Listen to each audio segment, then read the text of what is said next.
വാർത്തയിലുള്ളത് പംക്തിയിലെ മറ്റൊരു എപ്പിസോഡിലേക്ക് സ്വാഗതം. കഴിഞ്ഞ ദിവസം നമ്മുടെ വാർത്താമാധ്യമങ്ങളിൽ നിറഞ്ഞു നിന്ന ഒരു വിഷയമാണ് 2008 മാലേഗാവ് സ്ഫോടന കേസിൽ നീണ്ട 12 വർഷത്തോളം ജയിലിൽ കഴിഞ്ഞതിന് ശേഷം തെളിവുകളുടെ അഭാവത്തിൽ വിട്ടയക്കപ്പെട്ട ലഫ്റ്റനന്റ് കേണൽ ശ്രീകാന്ത് പുരോഹിതിന് ബ്രിഗേഡിയർ പദവി നൽകാനുള്ള അദ്ദേഹത്തെ പ്രൊമോട്ട് ചെയ്യാനുള്ള ആർമിയുടെ തീരുമാനം. നമ്മുടെ നാട്ടിലെ വളരെയധികം ആളുകൾ അതൊരു രാജ്യസ്നേഹത്തിൻ്റെ ഉത്തമ നിദർശനമായിട്ട് അതിനെ വ്യാഖ്യാനിക്കുന്നതും വാഴ്ത്തിപ്പാടുന്നതുമൊക്കെ നമ്മൾ കണ്ടു. നമ്മൾ ഈ കഥ കേൾക്കുമ്പോൾ, ഈ വാർത്ത കാണുമ്പോൾ സാധാരണ മനുഷ്യർക്കൊരു സംശയം വരും. ഒരു കോടതിയുടെ തീരുമാനത്തിൻ്റെ അടിസ്ഥാനത്തിലാണ് അദ്ദേഹം ആ കേസിൽ നിന്ന് വിട്ടയക്കപ്പെട്ടത്. അപ്പോൾ അദ്ദേഹത്തിന് ന്യായമായും സൈന്യത്തിലുണ്ടായിരുന്നെങ്കിൽ കിട്ടേണ്ടിയിരുന്ന പ്രൊമോഷൻ കിട്ടേണ്ടതല്ലേ എന്നുള്ളതാണ്. അതിൽ നമുക്കാർക്കും തർക്കമുണ്ടാകാൻ വഴിയില്ല. ഒരു കേസിൽപ്പെട്ടു കുറ്റവിമുക്തനാക്കപ്പെട്ട ഒരാൾക്ക് ന്യായമായി കിട്ടേണ്ട കാര്യങ്ങൾ, നീതിപരമായി കിട്ടേണ്ട ആനുകൂല്യങ്ങൾ, പ്രൊമോഷൻ, കരിയർ, അതൊക്കെ കിട്ടേണ്ടതാണ്. അതിൽ നമുക്കാർക്കും തർക്കമുണ്ടാകാൻ വഴിയില്ല. പക്ഷേ ഇതിൻ്റെ ഒരു പാറ്റേൺ നമ്മൾ അന്വേഷിച്ച് പോകുമ്പോൾ നമുക്കത്ര സുഖകരമല്ലാത്ത ചില കാര്യങ്ങൾ കാണാൻ വേണ്ടി പറ്റും. ഈ കേസിൽ 2008 ഈ ബ്ലാസ്റ്റ് കേസ് ഉണ്ടാകുന്നത്. അതിനുശേഷം NIA ഈ കേസ് ഏറ്റെടുത്തു. NIA ആണ് ഈ കേസ് അന്വേഷിക്കുന്നത്. ഈ കേസ് അന്വേഷിച്ചപ്പം അവരെ സംബന്ധിച്ചിടത്തോളം അഭിനവ് ഭാരത് എന്ന് പറയുന്ന ഒരു സംഘടന ഇന്ത്യയിൽ ഒരു മതരാഷ്ട്രം സ്ഥാപിക്കുന്നതിന് വേണ്ടി, ഒരു ഹിന്ദു രാഷ്ട്രം സ്ഥാപിക്കുന്നതിന് വേണ്ടി ശ്രമത്തിലായിരുന്നു. അതിൻ്റെ ഭാഗമായി നടത്തിയ ഭീകരപ്രവർത്തനങ്ങളിൽ ഒന്നാണ് മാലേഗാവിലെ ഒരു മസ്ജിദിനടുത്തുണ്ടായിരുന്ന സ്ഫോടനമെന്നും. അതിൻ്റെ 6 പേരാണ് കൊല്ലപ്പെട്ടത്. അതിലെ പ്രതിയായിട്ടാണ് ഇദ്ദേഹത്തെ ഐഡൻറ്റിഫൈ ചെയ്തത്. കോടതിയുടെ മുമ്പിൽ പലതരം തെളിവുകളുണ്ടായിരുന്നു. കോടതി പറഞ്ഞത് ഇദ്ദേഹത്തെ കുറ്റക്കാരനാണെന്ന് വിധിക്കാനുള്ള ഒരു കൺക്ലൂസീവായിട്ടുള്ള തെളിവില്ല. അദ്ദേഹത്തെ സംശയത്തിൻ്റെ ആനുകൂല്യത്തിന് അദ്ദേഹം അർഹനാണ്. അദ്ദേഹം മാത്രമല്ല, സാധ്വി പ്രഗ്യ എന്ന് പറയുന്ന BJPയുടെ ഒരു നേതാവ് കൂടിയുണ്ട്. ഇവർക്ക് സംശയത്തിൻ്റെ ആനുകൂല്യം നൽകിയാണ് കോടതി ഈ കേസിൽ നിന്ന് ഇവരെ വിട്ടയച്ചത് എന്ന് കേട്ടാൽ അപ്പോൾ തന്നെ നമുക്കറിയാം ആ കേസിൻ്റെ ഇൻവെസ്റ്റിഗേഷൻ എന്തോ ഒരു പ്രശ്നമുണ്ടായിരുന്നുവെന്ന്. സംശയത്തിന് ആനുകൂല്യം നൽകിയാണ് കോടതി ഇവരെ വിട്ടയക്കുന്നത്. ആ ആനുകൂല്യം ഉപയോഗിച്ചാണ് അദ്ദേഹം സൈന്യത്തിൽ അദ്ദേഹത്തിൻ്റെ അടുത്ത പദവിയിൽ അദ്ദേഹം റിട്ടയർ ചെയ്യേണ്ടതായിരുന്നു. ആ റിട്ടയർമെൻറ്റ് മാറ്റിവെച്ച് ഉടനെ ബന്ധപ്പെട്ട കേന്ദ്രങ്ങൾ, ട്രിബ്യൂണൽ ഇടപെടുന്നു. കേന്ദ്ര സർക്കാർ, ആർമിയുടെ തീരുമാനം വരുന്നു. അദ്ദേഹത്തെ ബ്രിഗേഡിയർ പദവിയിലേക്ക് അദ്ദേഹത്തെ ക്ലിയർ ചെയ്തു. അദ്ദേഹം ഇനി ഏത് സമയത്തും അദ്ദേഹം ഒരു ബ്രിഗേഡിയറായിട്ട് ഇന്ത്യൻ ആർമിയിൽ തിരിച്ചെത്തും. നമ്മളിത് വാർത്ത വായിച്ചു പോകുമ്പോൾ നമ്മളിത് വെറുതെ വിട്ട് കളയേണ്ട ഒരു വാർത്തയല്ല അത്. 2006 2008 ഉണ്ടായ സ്ഫോടനങ്ങൾ, അതുമായി അതിന് മുമ്പ് ബോംബെയിൽ ഉണ്ടായിരുന്ന മറ്റൊരു കേസുണ്ട്, മറ്റൊരു തീവണ്ടി ബ്ലാസ്റ്റ്. അതിൽ 180 പേരോളം മരിച്ചു. അതിൻ്റെ അകത്ത് 12 പേരെ കഴിഞ്ഞ വർഷം ആ മാസങ്ങളിൽ ബോംബെ ഹൈക്കോടതി 19 വർഷത്തിന് ശേഷം വിട്ടയച്ചു. അവർ നിരപരാധികളാണ് എന്ന് കണ്ട് കോടതി വിട്ടയച്ചു. എന്ന് വെച്ചാൽ നമ്മൾ കാണേണ്ടത് 2006 2008 സ്ഫോടനങ്ങളിൽ 100 കണക്കിന് ആളുകൾ മരിച്ചിട്ടുണ്ട്. പക്ഷെ അതിലൊരൊറ്റ കേസിൽ പോലും ഒരാളും ശിക്ഷിക്കപ്പെട്ടിട്ടില്ല എന്നുള്ളൊരു വസ്തുത നമ്മൾ കാണേണ്ടതുണ്ട്. ഇത്തരം കാര്യങ്ങൾ നമ്മൾ കാണുമ്പോൾ ഞാനിപ്പോൾ ഏറ്റവും അവസാനം ഈ ലഫ്റ്റനന്റ് കേണൽ പുരോഹിതിന്, അദ്ദേഹം കേണലാണ്, അദ്ദേഹത്തിന് ഈ ബ്രിഗേഡിയർ പദവി കൊടുക്കുമായി ബന്ധപ്പെട്ട വാർത്തകളുടെ പുറകെ നമ്മൾ തപ്പിച്ചെല്ലുമ്പോഴാണ് എന്നെ സംബന്ധിച്ചിടത്തോളം മറ്റ് കൗതുകകരമായ മറ്റോ വാർത്ത, കേരളത്തിലെ മാധ്യമങ്ങൾ അധികം ചർച്ച ചെയ്യാതെ പോയൊരു വാർത്തയാണത്. അത് 2026 ഫെബ്രുവരിയിൽ വന്നൊരു വാർത്തയാണ്. നമ്മളൊക്കെ കേരളത്തിൽ ഏറ്റവും അധികം ഇസ്ലാമോഫോബിയ വളർത്താൻ ഉപയോഗിക്കപ്പെട്ട ഒരു സംഭവമായിരുന്നു 2019 ശ്രീലങ്കയിലെ ഈസ്റ്റർ ബോംബിംഗ്. അതായത് 2019 ശ്രീലങ്കയിൽ കൊളംബോയിലുള്ള ഒരു ക്രിസ്ത്യൻ ആരാധനാലയത്തിൽ ബോംബ് വെച്ച് പല ഡസൻ ആളുകൾ മരിക്കുന്നൊരവസ്ഥയുണ്ടായിരുന്നു. അത് മുസ്ലിം തീവ്രവാദികളുടെ പേരിലാണ് അന്നത് കുറിക്കപ്പെട്ടിരുന്നത്. അത് വളരെ ന്യായമായിട്ടും ആരും അപലപിക്കേണ്ട കാര്യമാണ്. ആരാധനാലയത്തിൽ ബോംബ് വെച്ച് അവിടെ ആരാധനയ്ക്ക് വരുന്ന പ്രത്യേകിച്ച് ഒരു മതവിശ്വാസികളുടെ ഒരു വിശേഷ ദിവസത്ത് ബോംബ് വെച്ച് അവരെ കൊല്ലുക എന്ന് പറയുന്നത് നമ്മൾ നിഷേധിക്കുക. അത് ഒരു കാരണവശാലും അതിനെ അംഗീകരിക്കാൻ പറ്റുന്ന കാര്യമല്ല. ISISുമായി ബന്ധപ്പെട്ട ആളുകളായിരുന്നു അതിൻ്റെ പിറകിൽ എന്നുള്ളതായിരുന്നു അന്ന് വന്ന വാർത്തകൾ. 2019 അതിനുശേഷം നടന്ന തെരഞ്ഞെടുപ്പിൽ 2019 ഈസ്റ്ററിനാണ് ഇത് നടക്കുന്നത്. അതിനുശേഷം നടന്ന തെരഞ്ഞെടുപ്പിൽ ഇത് ശ്രീലങ്കയിലെ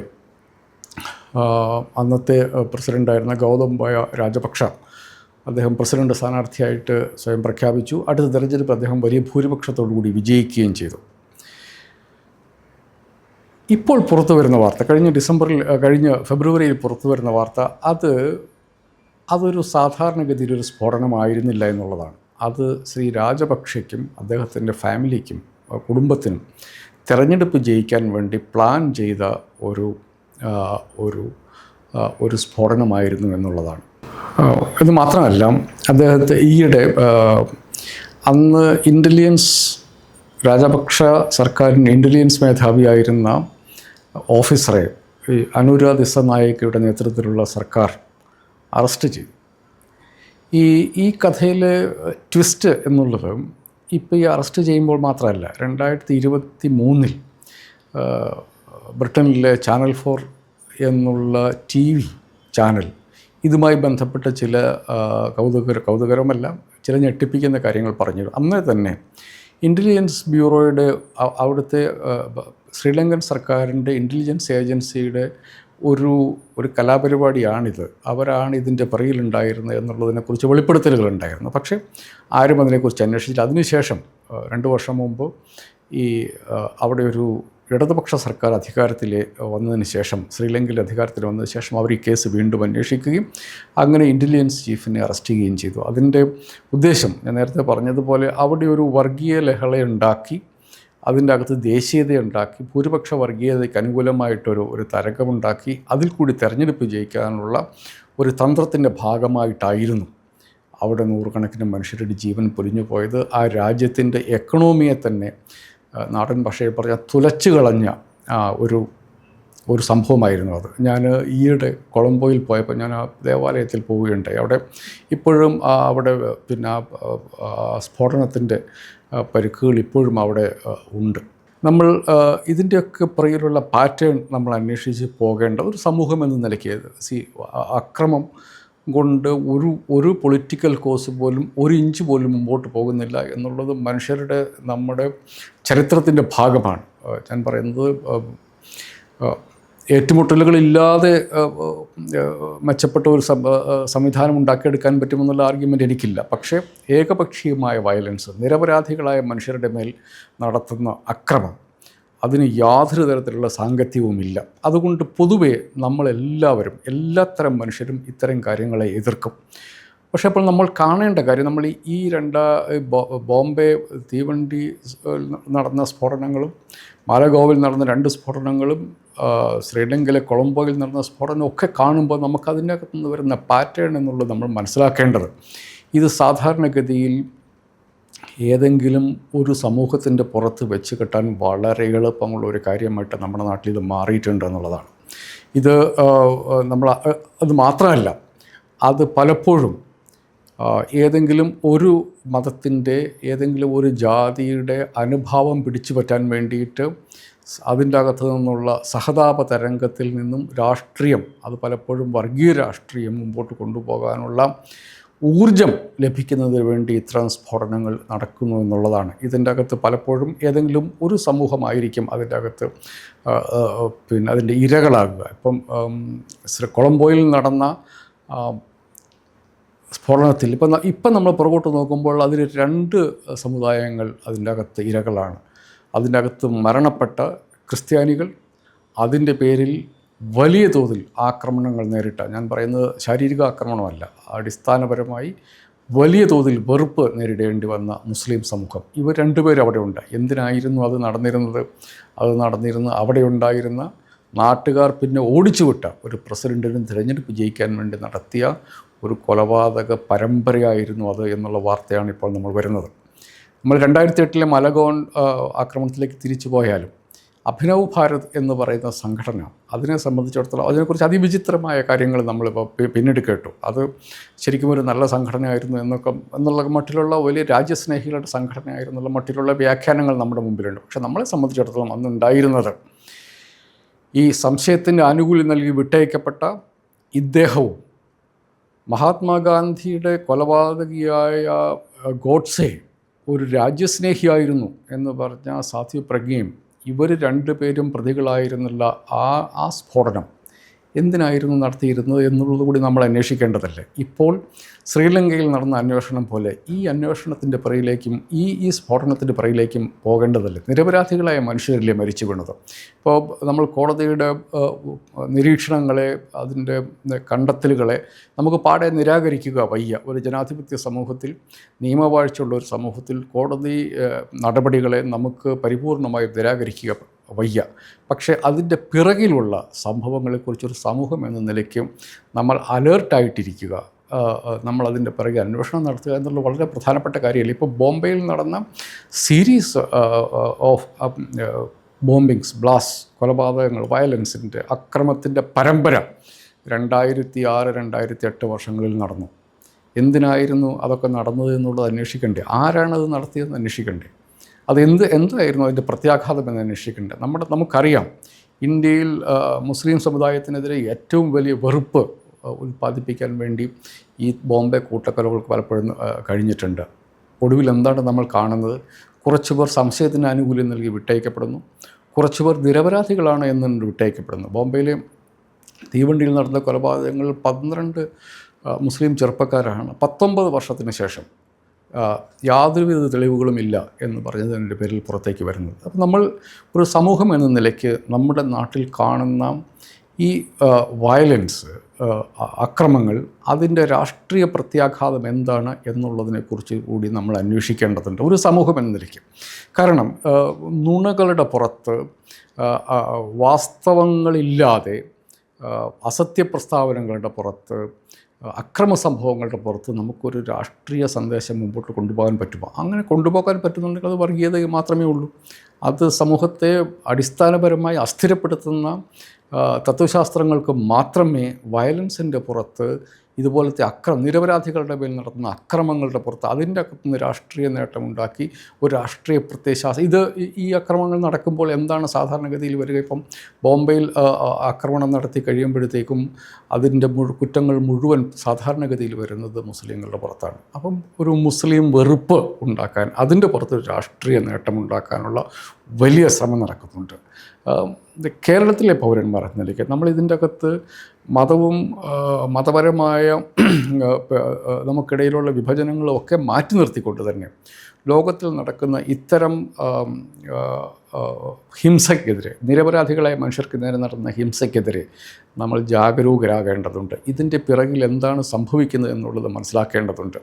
വെറുപ്പ് ഉൽപ്പാദിപ്പിക്കാനും വിതരണം ചെയ്യാനുമുള്ള സോഴ്സുകളായി, അതിനുള്ള പ്രഭവസ്ഥാനങ്ങളായി ഇത്തരം വയലൻസ് മാറാനുള്ള സാധ്യതയുണ്ട് എന്നുള്ളത് തിരിച്ചറിഞ്ഞിട്ട് വേണം നമ്മൾ കാര്യങ്ങൾ അസസ് ചെയ്യാൻ. നമ്മൾ കാണുന്ന തരത്തിൽ നമുക്ക് ഒരു സ്ഫോടനമുണ്ടായി, ഒരു സീരീസ് ഓഫ് ബ്ലാസ്റ്റ് ഉണ്ടായി, ഒരു അക്രമ പരമ്പരയുണ്ടായി, നിരപരാധികളായ മനുഷ്യർ കൊല്ലപ്പെട്ടു. നമ്മൾ അതിൻ്റെ പിറകിലേക്ക് പോകാൻ ഒരു മനുഷ്യർ എന്ന നിലയ്ക്ക്, ഒരു സമൂഹം എന്ന നിലയ്ക്ക് നമ്മൾ നിർബന്ധിതരാവുകയാണ്. ഇതിൻ്റെ പാറ്റേണുകൾ അന്വേഷിക്കാൻ വേണ്ടി നമ്മൾ നിർബന്ധിതരാവുകയാണ്. അതിൻ്റെ സത്യം, ഇപ്പോൾ ശ്രീലങ്കയിൽ ഈ സത്യം പുറത്തു വന്നത് മറ്റൊരു സർക്കാർ അധികാരത്തിൽ വന്നതുകൊണ്ടാണ്. രാജപക്ഷയുടെ സർക്കാരാണ് അവിടെ അധികാരത്തിലുണ്ടായിരുന്നതെങ്കിൽ ആ കുറ്റത്തിന്, ആ ഹീനമായ ആ കുറ്റകൃത്യത്തിൻ്റെ പേരിൽ ലോകമെങ്ങുമുള്ള എല്ലാ മുസ്ലിങ്ങളും ഉത്തരം പറയേണ്ടി വന്നേനെ. എനിക്ക് വ്യക്തിപരമായി അറിയാവുന്ന കാര്യം, കേരളത്തിലെ ക്രിസ്ത്യൻ സമൂഹത്തിൻ്റെ ഇടയിൽ, സമുദായത്തിൻ്റെ ഇടയിൽ വലിയ തോതിൽ മുസ്ലിങ്ങൾക്ക് നേരെ വെറുപ്പ് നൽകാൻ വേണ്ടി ആ ശ്രീലങ്കയിലെ സംഭവം സഹായിച്ചിട്ടുണ്ട്. ഇപ്പോൾ അതിന് സത്യം പുറത്തു വന്നു കഴിയുമ്പോൾ ഇത് എന്തിനു വേണ്ടി സംഘടിപ്പിച്ചു എന്നുള്ളതിൻ്റെ ഇതുമായി ബന്ധപ്പെട്ട പുതിയ വസ്തുതകൾ പുറത്തു വരുമ്പോൾ ഈ വെറുപ്പ് വിതരണം ചെയ്ത ആളുകൾ അത് തിരിച്ച് പറയാൻ സാധ്യതയുണ്ടോ? അതില്ല എന്നുള്ളതാണ് നമ്മൾ പ്രശ്നം. ഇത് നമ്മുടെ നാട്ടിലെ മാധ്യമങ്ങൾ പലപ്പോഴും ചർച്ച ചെയ്യാറില്ല. പലപ്പോഴും വൺ സൈഡഡായിട്ടാണ് ഈ കാര്യങ്ങളെ കാണുക. ചത്തത് കീചകനെങ്കിൽ കൊന്നത് ഭീമൻ തന്നെ എന്നുള്ള വളരെ ലളിതമായ സമവാക്യങ്ങളുടെ അടിസ്ഥാനത്തിൽ നമ്മുടെ സമൂഹത്തിൽ വിഭജനത്തിൻ്റെ, വെറുപ്പിൻ്റെ വിത്തുകൾ വിതറാനുള്ള പല ശ്രമങ്ങളും നടക്കുന്നുണ്ട്. അതിൻ്റെ അപ്പുറത്തേക്ക് പോകാനും സത്യാന്വേഷണികളായി മാറാനുമുള്ള നിർബന്ധ ബുദ്ധി നമ്മൾ കാണിച്ചെങ്കിൽ മാത്രമേ, ഞാനിത് ഒരു സമുദായത്തെക്കുറിച്ച് മാത്രമല്ല പറയുന്നത്, ഏത് സമുദായമായാലും ശരി, ഇതിൻ്റെ അകത്ത് വളരെ കുറച്ച് ആളുകൾ ഹിംസയുടെ വഴി തേടിക്കഴിയുമ്പോൾ അത് എന്താണ് അതിൻ്റെ ഫലം എന്ന് നല്ലപോലെ അറിയാവുന്ന ആളുകൾ അവരെ കൊണ്ടത് കളിപ്പിക്കുകയാണ് എന്നുള്ള വസ്തുത നമ്മൾ മനസ്സിലാക്കേണ്ടതുണ്ട്. ലോകത്തിൽ എവിടെയെങ്കിലും ഏതെങ്കിലും ഒരു സമുദായത്തിൻ്റെ പേര് ഏതെങ്കിലും ഒരു മതവിശ്വാസി അയാൾ മതത്തെ ദുർവ്യാഖ്യാനം ചെയ്ത് ഒരു അക്രമ പ്രവർത്തനം നടത്തി കഴിഞ്ഞിട്ടുണ്ടെങ്കിൽ ലോകത്തിലുള്ള എല്ലാ വിശ്വാസികളും അതിന് ഉത്തരം പറയേണ്ടുന്ന അവസ്ഥയുണ്ട്. അതുകൊണ്ട് ഇത്തരം വയലൻസ് വലിയ തോതിൽ മാനസികമായ വിഭജനത്തിന് കാരണമാകുമെന്ന് അറിയാവുന്നവരാണ് ഇതിൻ്റെ പിറകിൽ പ്രവർത്തിക്കുന്നത് എന്നുള്ള വളരെ ലളിതമായ ഒരു പാറ്റേൺ നമ്മളിത് സൂക്ഷിച്ച് അന്വേഷിക്കുമ്പോൾ നമുക്ക് തെളിഞ്ഞു വരും. അതാണ് അതിൻ്റെ ഏറ്റവും കൗതുകകരമായിട്ടുള്ള മറ്റൊരു കാര്യം. ഇതിൻ്റെ സത്യം വളരെ കാലത്തേക്ക് ഒളിഞ്ഞിരിക്കണം എന്നില്ല, എപ്പോഴെങ്കിലും അത് പുറത്തു വരും. അപ്പം ഇതിൻ്റെ ഒരു സമൂഹം എന്ന നിലയ്ക്ക് നമ്മൾ നിരന്തരം ശ്രദ്ധിക്കേണ്ട ഒരു കാര്യം എന്നുള്ളത്, നിരപരാധികളായ മനുഷ്യരുടെ മേൽ നടത്തുന്ന അക്രമ പ്രവർത്തനത്തിൻ്റെ പിറകിൽ ഒരു രാഷ്ട്രീയ ഉദ്ദേശം ഉണ്ടാക്കാനുള്ള സാധ്യതയുണ്ട്. ആ രാഷ്ട്രീയ ഉദ്ദേശം എന്നുള്ളത് തികച്ചും ഏകപക്ഷീയമായിട്ടുള്ള വയലൻ്റായിട്ടുള്ള ജനാധിപത്യ വിരുദ്ധമായിട്ടുള്ള മനുഷ്യത്വ വിരുദ്ധമായിട്ടുള്ള ഏതെങ്കിലും ഒരാശയത്തിന് വേണ്ടി അതിന് പ്രചരിക്കാനുള്ള സൗകര്യത്തിന് വേണ്ടിയിട്ടുള്ള വഴിയൊരുക്കലാണ്. അതുകൊണ്ട് ഇത്തരം സംഭവങ്ങൾ വരുമ്പോൾ അതിൻ്റെ പിറകിലേക്ക് പെട്ടെന്നൊരു തീരുമാനത്തിലെത്താതെ അതിൻ്റെ പിറകിലേക്ക് പോകാൻ മനുഷ്യരെന്ന നിലയ്ക്ക് പലതരം സമുദായങ്ങളിൽപ്പെട്ട പലതരം വിശ്വാസങ്ങൾ കൊണ്ടു നടക്കുന്ന മനുഷ്യർ ജീവിക്കുന്ന ഒരു നാട് എന്ന നിലയ്ക്ക് അവിടുത്തെ വാസികളായ നമ്മൾക്ക് മലയാളികൾക്ക് ഉത്തരവാദിത്തമുണ്ട്. ഏതെങ്കിലും ഒരു സംഭവം നടന്നു കഴിഞ്ഞാൽ അതിൻ്റെ പിറകിൽ വളരെ പെട്ടെന്ന് ഒരു തീരുമാനത്തിലെത്തി അതിൻ്റെ അടിസ്ഥാനത്തിൽ നമ്മൾ മാനസികമായ വിഭജനത്തിലേക്ക് പോയാൽ അത് ആരാണത് ഡിസൈൻ ചെയ്തതോ അവരുടെ ലക്ഷ്യം വിജയിച്ചു എന്നുള്ളതാണ് അൾട്ടിമേറ്റ്ലി വരിക. അത് നമ്മൾ അനുവദിച്ചുകൂടാ. അതിൻ്റെ പിറകിലുള്ള വസ്തുത, യഥാർത്ഥ വസ്തുത പുറത്തു വരുന്നത് വരെ നമ്മൾ അതിനെക്കുറിച്ചുള്ള സത്യപരീക്ഷണം തുടർന്നുകൊണ്ടിരിക്കണം. നമ്മൾ അതിൻ്റെ അടിസ്ഥാനത്തിൽ മനുഷ്യർ പരസ്പരം വിഭജിക്കാനുള്ള കാരണം നമ്മളായിട്ട് ഉണ്ടാക്കരുത്.